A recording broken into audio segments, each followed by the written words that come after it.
Welcome to another real estate drive-by educational video brought to you by the Mills Funding Group LLC, an apartment acquisition and asset management company. I am your host, Nick Billions, your private money surgeon, and today I'm going to walk you through the levels of thorough due diligence after the LOI is signed before you put the property on contract.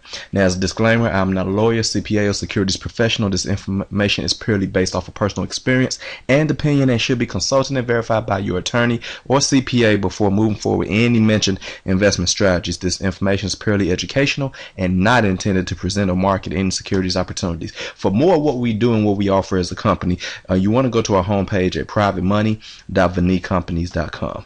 Now, for the first due diligence that you want to do is the physical due diligence checklist. You want to look up the site plans and specs. You want to look up the floor plans and just make sure that you're not missing anything or missing any type of improvements that was made over the years, because some owners may add walls to some units and turn a 1-bedroom to a 2-bedroom or a 2 into a 3, and therefore you want to make sure that you have all the plans and specs that are updated, so in case you need to do any repairs, you will know, or you have any hidden repairs that are needed, you know exactly what to go to. The property photos, you want to get some up-to-date photos so you can send to your lenders, so you can send to your investors to let everybody know that this property really does exist and it really does look the way that you're presenting it. Structural inspection, that means to simply check the walls, roofs, and foundation, make sure nothing's falling through, make sure nothing's getting too old, molded through, or mildew through due to wet weather or anything like that. Just make sure everything is intact. Interior systems inspection, wear and tear,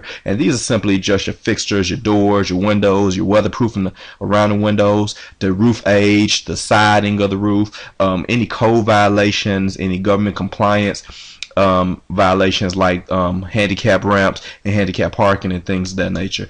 Next, you want to go through your financial due diligence checklist. You want to get all of the accurate income and expense statements. Make sure that what they're asking for and what they're presenting to you is true to his word, because you bring the wrong income to the underwriter's table and find out that you can't pay your mortgage, and can't pay your mortgage, forget the cash flow, but if you can't pay your mortgage because of incorrect income and expense statements, then you just put yourself in a world of hurt down the road.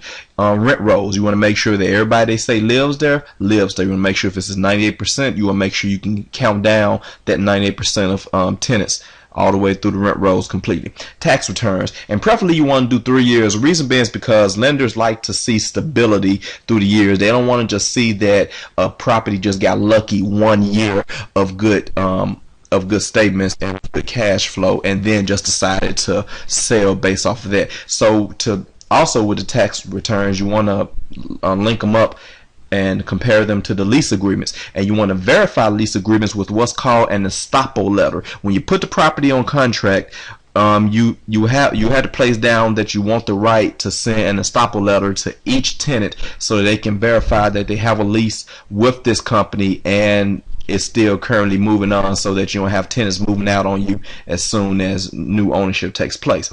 You want to have at least 2 years of utility bills showing, seeing how the expenses are going with that, because that's a quick way to lower the expenses and increase your cash flow and your equity as soon as you take over ownership. Make sure the property tax bills are paid up to date. Also, you want to call the county assessor's office on how assessments will take place after you take ownership. A lot of counties do it every 4 years. A lot of counties do it every year. A lot of counties do it according to just the trend of the market or trend of what happened with that property itself. So you want to call to make sure of what that county does to do assessments.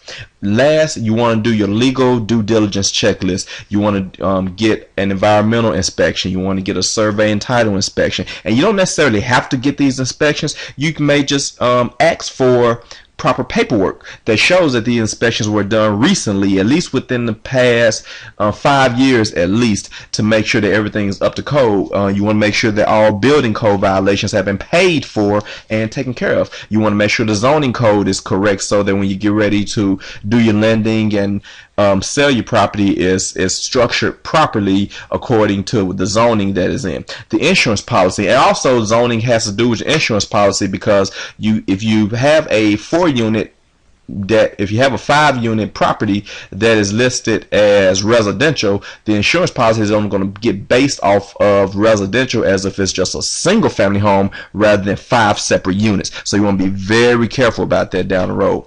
Well, not down the road, but during your contract period. Licenses, permits, certificates, these vary by state and vary by property. Service and vendor contracts, you want to make sure that everything is up to code, up to date. Make sure they're not adding or doing any due on sale clauses by changing ownership for selling the property. Make sure you're not penalized for coming to this property by the service and vendors who wants a quick dollar. Personal property inventory, you want to make sure that whatever is stated in the contract or what goes with the property is going to stay on the property. Any police reports, you want to know how the crime is working, because a bad tenant a bad tenant costs you about 5 to 10 times more than a good tenant does, and you really just want to avoid that altogether. And police reports is the best way to do it. Also, if you're local, you may just want to show up a few nights a week and between the hours of 9 and 11 p.m. to document the activity yourself, so that they also show initiative to the investors and to the lenders that you're very passionate about getting this property done right. That's it, people. Like I said, a drive-by educational video brought to you by the Mills Funding Group LLC. For more of what we do, go to our homepage at privatemoney.VaniqueCompanies.com. You want to subscribe and like our Facebook page at facebook.com/privatemoneysavior, and subscribe and like our YouTube channel at youtube.com/Mills Funding Group. Again, I'm your host, Nick Billions, your private money surgeon. It's been a pleasure. I look forward to teaching you real soon.